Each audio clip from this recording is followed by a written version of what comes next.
Good morning, class 6. As you all know, we read civics lesson equality, and yesterday we read respect for diversity and the Constitution of India. Now is info bites.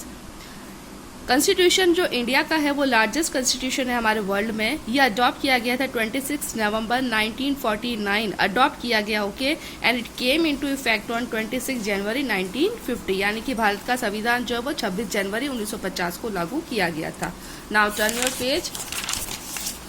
It is quiz time. Quiz time में first है आपका fill in the blanks. All Indians have one citizenship. Second is discrimination may exist at different levels. Third is a farmer and a shopkeeper are diverse but not unequal. Next, fourth is our constitution. Constitution है okay, TUTION. Constitution respect diversity of different people.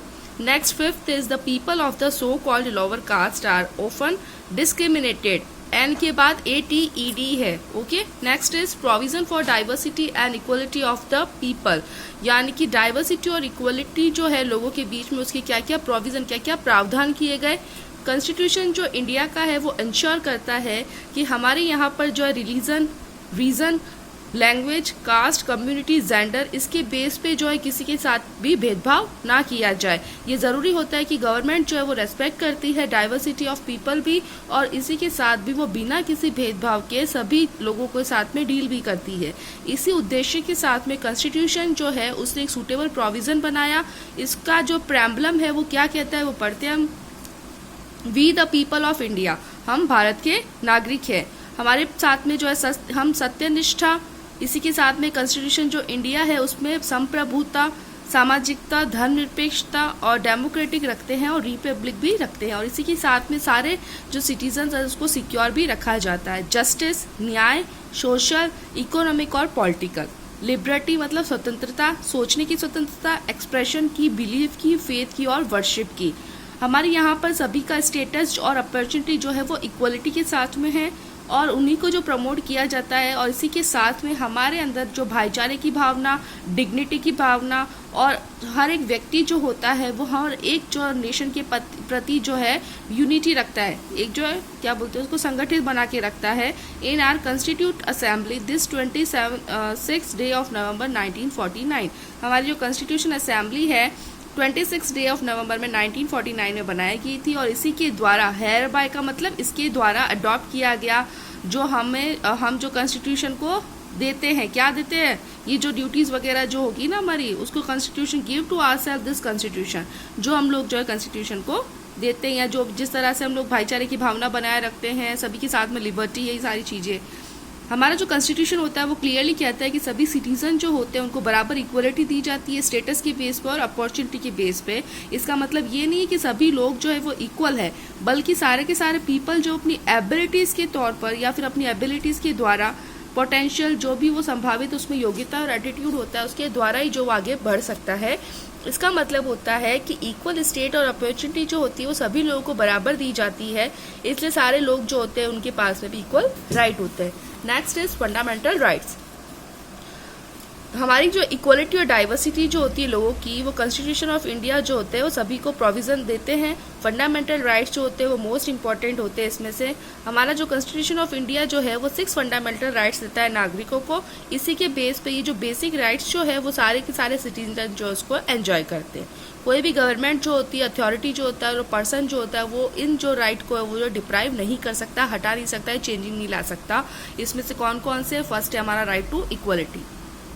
Right to equality जो है वो provided किया गया है articles 14, 15, 16, 17 और 18 में constitution में. कॉन्स्टिट्यूशन एक बुक है जो मैं पहले भी आपको बता चुकी हूँ. कॉन्स्टिट्यूशन की जो बुक है उसमें आर्टिकल्स दे रखे हैं, उसमें 14, 15, 16, 17 और 18 में जो है राइट टू इक्वलिटी का बताया गया है.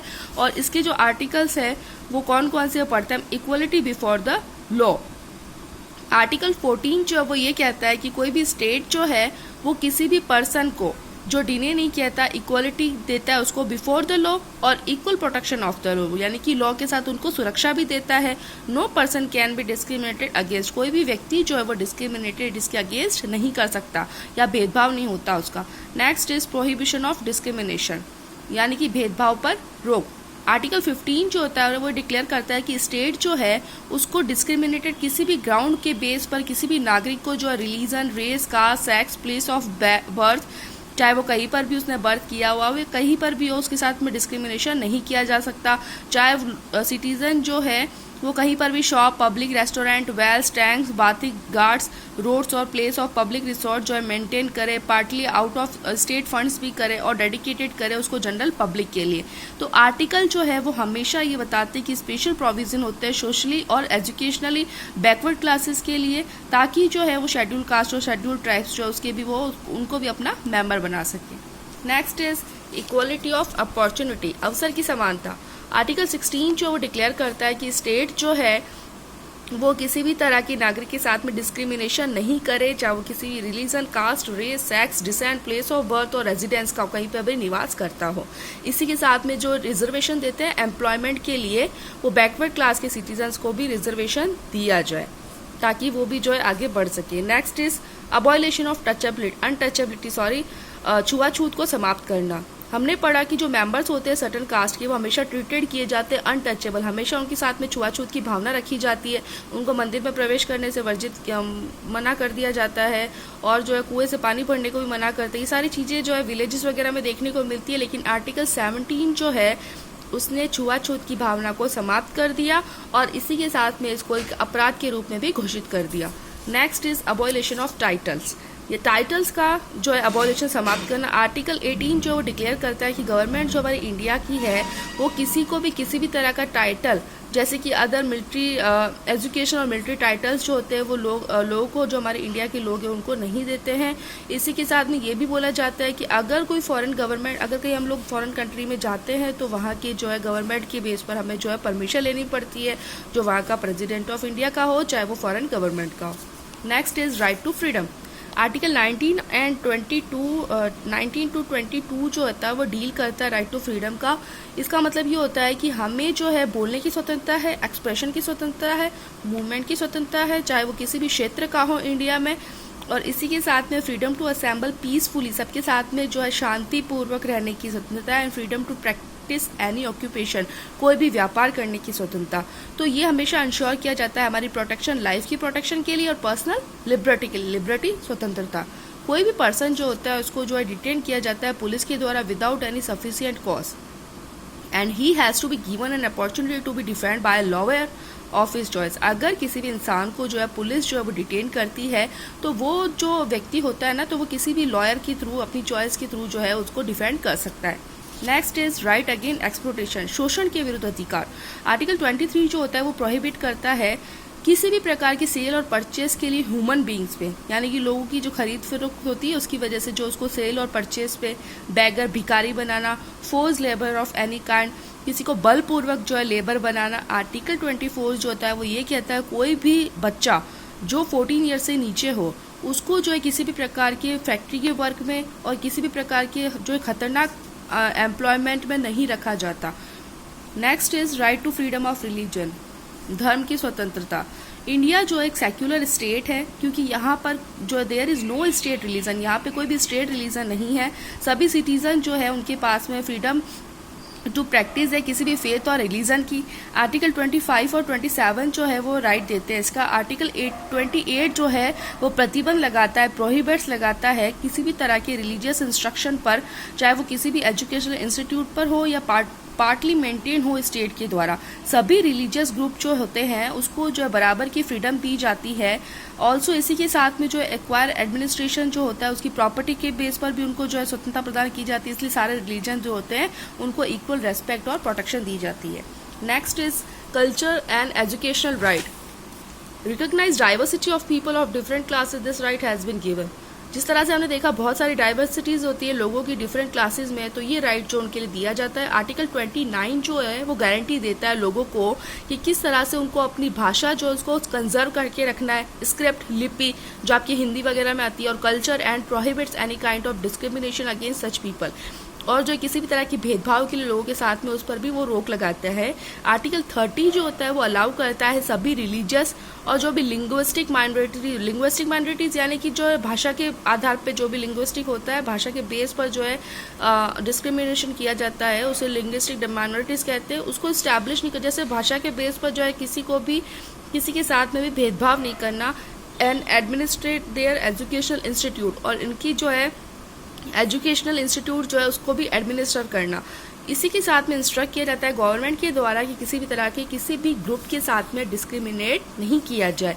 Now is quiz time. अभी हमने जो भी फंडामेंटल राइट्स पढ़े उसी के बेस पर जो ये केस दे रखे हैं और इसमें हमें बताना है कि ये कौन कौन से जो है फंडामेंटल राइट से बिलोंग करता है। Next, first is Ramadin has not been allowed to enter a bathing ghat. Ramadin जो है उसको बाथिंग घाट के अंदर एंटर करने का अलाउड नहीं किया गया। तो ये कौन सा फंडामेंटल राइट हो गया? अबॉलिशन ऑफ अनटचेबिलिटी, जो अनटचेबिलिटी का हुआ था ये वाला चीज। Next is second, Saran was detained by the police and was not allowed the services of an advocate. Saran जो है वो पुलिस के द्वारा डिटेन किया गया और उसको अलाउड नहीं किया गया कि किसी भी तरह की जो है वो सर्विस कर सके, तो उसको बोलते हैं राइट टू फ्रीडम। इसके पास ये राइट टू फ्रीडम का अधिकार है। Next, third, Kishore has been made to do beggar for his landlord. Kishore जो था उसको भिखारी बना दिया गया उसके लैंडलॉर्ड के द्वारा, तो ये कौन सा राइट हो गया? राइट अगेंस्ट एक्सप्लोटेशन, शोषण के विरुद्ध अधिकार। Next, fourth is Salman, a 13-year-old boy works in a cracker factory. Salman एक 13 साल का बच्चा जो क्रैकर फैक्ट्री के अंदर काम करता है, ये भी हो गया right against exploitation.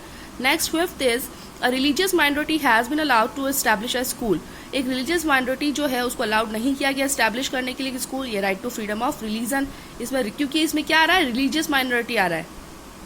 Next, six is religious instruction is given in a state aided school culture and educational rights. Next, right to constitutional remedies. अब कॉन्स्टिट्यूशनल रेमेडीज क्या है?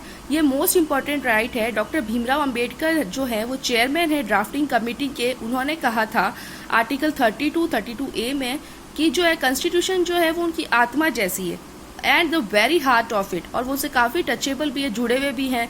All other rights are meaningless, सभी right जो है वो meaningless होते हैं अगर जो है वहां पर राइट जो है उसको एनफोर्स किया जाए, get them enforce by this right under article 32 and 32A a person can approach the court of law if any of his right is infringe. अगर कोई भी व्यक्ति जो है वो अपने राइट का जो गलत यूज़ करता है या उल्लंघन करता है बाय गवर्नमेंट के द्वारा, अथॉरिटी के द्वारा, तो उसको जो है कहाँ पर भेजा जा सकता है?